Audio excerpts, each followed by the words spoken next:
Some betrayals aren't loud. They don't come with yelling or slammed doors. They unfold quietly, over time, and they leave a silence you never quite forget. This is the story of how I stopped explaining myself, and let the truth speak louder than I ever could. My name is Zara. I'm 26 now, but this story starts when I was 23. When my body started failing me, and my family started failing me too. I had always been a good daughter. The one who called every Sunday. Who believed that love meant being there for each other, especially when things got difficult. I was about to learn that some people only love the version of you that's convenient for them. I was 23 when my body started whispering that something was wrong. And like most whispers, it was easy to ignore at first. The tiredness wasn't the kind you feel after a long day. It was deeper than that. Heavier. Like someone had poured concrete into my bones while I slept. I'd wake up feeling like I'd been running marathons in my dreams.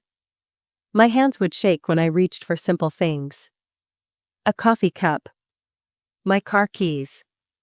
And the stairs in my apartment building. Those 12 steps felt like climbing a mountain some days. I knew something was happening to me. But when you're young, when you look healthy on the outside, people have a way of making you question what you know to be true. The first time I mentioned it to my parents, we were sitting in their kitchen. The same kitchen where they'd bandaged my scraped knees as a child. Where they'd celebrated my graduation. Where I thought they'd listen. My mother was stirring her tea in that slow, methodical way she always did. Clockwise. Always clockwise. I remember watching the spoon move in perfect circles as I tried to find the words. I think something's wrong with me, I said. I'm so tired all the time, and my body it doesn't feel right. She didn't look up from her tea. You're young, she said, still stirring. You just need more sleep. My father was reading the newspaper. I heard it rustle as he turned the page. Maybe lay off the junk food, he said, chuckling. Like it was a joke. Like I was a joke. I sat there for a moment, watching my mother's spoon make those perfect circles, listening to the newspaper pages turn. And I realized they weren't going to hear me. Not really. But I kept trying. For months, I became my own detective. Doctor's appointments. Blood work. Specialists with kind eyes and careful questions. I remember sitting in waiting rooms, surrounded by people who looked perfectly healthy but felt perfectly broken. We'd exchange those knowing glances. The ones that said, "You feel it too, don't you? This thing that no one else can see." And then, finally, I had an answer. A name for what was happening to me. An autoimmune disorder. Rare enough that most people had never heard of it. Real enough that it explained everything. My body was attacking itself. Had been for months. The fatigue, the inflammation, the brain fog that made me feel like I was thinking through molasses, it all made sense now. I sat in my car outside the doctor's office, holding the diagnosis in my hands. And for the first time in months, I felt relieved. It wasn't in my head. It wasn't me being dramatic or weak or attention-seeking. It was real. I was real. I drove home that day thinking about how I'd tell my parents. How relieved they'd be to know I wasn't just complaining. How they'd probably feel bad for not taking me seriously before. I was so naive. When I told them about the diagnosis, my mother was folding laundry. Clean, white towels stacked in perfect piles. She kept folding as I spoke. Smooth, practiced motions. Like I was giving her a weather report. Don't make it your whole personality, she said without looking up. I blinked. I actually blinked, like that would help me hear her correctly. What do you mean? My father was there too, half watching the evening news. Just don't turn into one of those people always complaining online, he said. Nobody wants to hear about everyone's problems all the time. I stood there in their living room, the same room where they'd comforted me through breakups and celebrated my achievements. And I realized that this diagnosis, This thing that explained so much pain, they saw it as an inconvenience. An embarrassment, maybe. Not as something that was happening to their daughter. Just as something that might reflect poorly on them. That night, I went home and cried. Not because of the disorder. Not because of the pain or the uncertainty or the medications I'd have to take. I cried because the people who were supposed to love me unconditionally had conditions after all. I stopped telling them things after that. Not dramatically. Not with angry proclamations or slammed doors. I just stopped sharing. When the medication made me sick, I handled it alone. When I had a flare-up that kept me in bed for 3 days, I told no one. When I had to go to the emergency room because my inflammation markers were dangerously high, I drove myself. They never asked how I was doing. Never checked in. It was like my diagnosis had simply disappeared. Because they decided it should, but I started writing about it. Online, at first anonymously. Just thoughts. Experiences. The things I couldn't say out loud to anyone in my real life. And something beautiful happened. People responded. People who understood. Who felt seen by my words because they'd felt invisible for so long too. Messages from hospital beds. Thank you notes from people who finally got diagnosed because my story sounded like theirs. Stories of hope from people who thought they were broken beyond repair. Slowly, I found my voice. Not the one that begged to be believed, but the one that simply spoke truth. Quietly. Consistently. Without apology. 2 years later, I got an email that changed everything. A national women's magazine.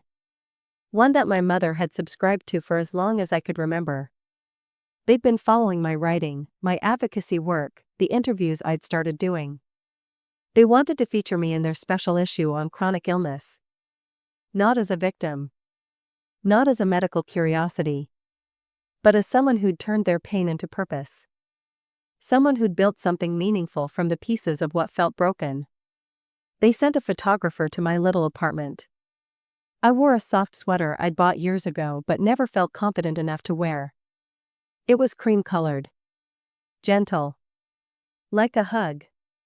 During the photo shoot, the photographer asked me about my family. About my support system. I smiled, a real smile, not a practiced one, and said, I learned to be my own support system. It's quieter that way, but it's honest. That quote made it into the article. When the magazine hit newsstands, I was nervous. Not because I was ashamed of my story, but because I knew my parents would see it. They'd subscribed to this magazine for decades. My mother read it every morning with her coffee. I hadn't told them about the feature.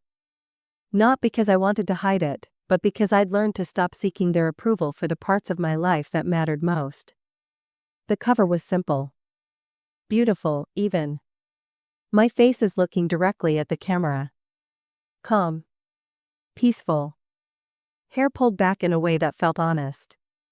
The headline read, She wasn't faking it, living with the invisible battle of autoimmune illness. Inside, the article was everything I'd hoped it would be. My story, told with respect and dignity. Photos that captured not my pain, but my resilience. Quotes that honored the journey without exploiting it. And there, in the middle of page 3, was the line I'd made sure they kept, I stopped looking for support from people who mocked me. Sometimes the people who are supposed to love you are the ones who hurt you most quietly. I never found out exactly how they reacted when they saw it. They never called. Never sent a text. Never acknowledged it at all. But my cousin Emma told me later what happened that morning. My mother had been sitting at their kitchen table, the same one where she'd dismissed my concerns years before.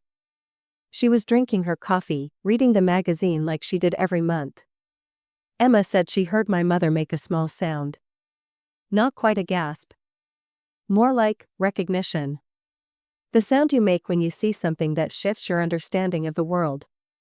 She called my father over. They stood there, looking at the cover together.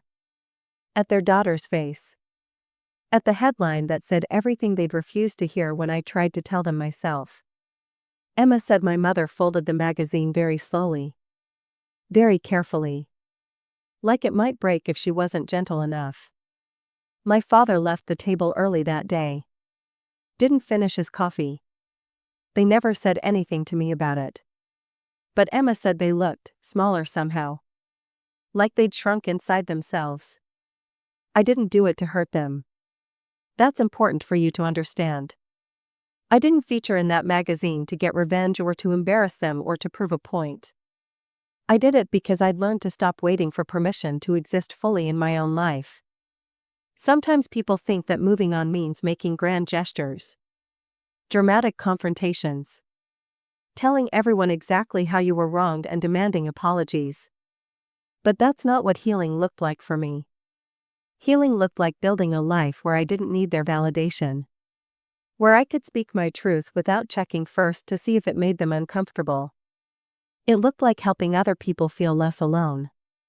Like turning the thing they saw as shameful into something that served a purpose bigger than their comfort. The quiet justice wasn't in their shock when they saw the magazine. It was in the fact that I'd built something beautiful from the parts of myself they'd rejected. It was in the messages from strangers who said my story helped them feel human again. In the doctor who shared my article with patients who needed hope. In the slow, steady knowledge that I'd learned to trust myself more than I trusted their opinion of me. You know what I learned through all of this? The deepest betrayals aren't always the loud ones. They're not always the ones with yelling and slammed doors and dramatic exits. Sometimes betrayal looks like a calm dismissal. Like being told your pain is inconvenient. Like having the people who are supposed to protect you decide that your truth is too complicated for their comfort. But here's what I also learned: when you stop trying to be understood by people who've decided not to listen, you create space for the people who will. My real family became the woman who messaged me from her hospital bed to say thank you. The teenager who got diagnosed early because she recognized her symptoms in my story. The husband who finally understood what his wife was going through because I'd given him language for something he couldn't see. These people didn't need me to prove my pain was real. They felt it in their own bodies. They saw the truth when I spoke it, not because they had to be convinced, but because recognition is instant between people who've walked similar paths. A year after the article came out, I found a copy of the magazine in my mother's purse. She'd torn out my pages. Folded them carefully. Keep them close. She still never said anything to me about it. But sometimes silence says more than words ever could. I think about forgiveness a lot these days.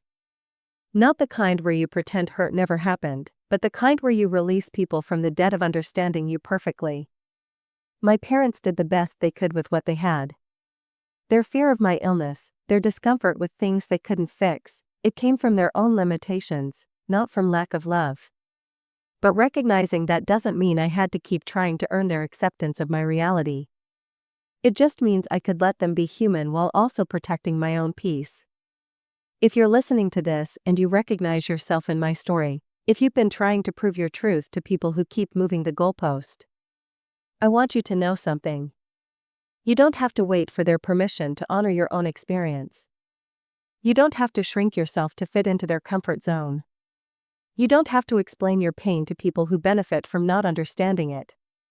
Sometimes the most radical thing you can do is simply exist. Fully. Authentically. Without apology. Build the life that feels true to you. Find the people who see you clearly. Trust the voice inside that knows what it knows, even when the world tries to convince you otherwise. And remember, not all justice is loud. Sometimes the most powerful revenge is living well in a life you built without the people who broke you. Thank you for listening. Thank you for reading. And if my story helped you feel less alone, then sharing it was worth everything. Take care of yourselves. You're braver than you know.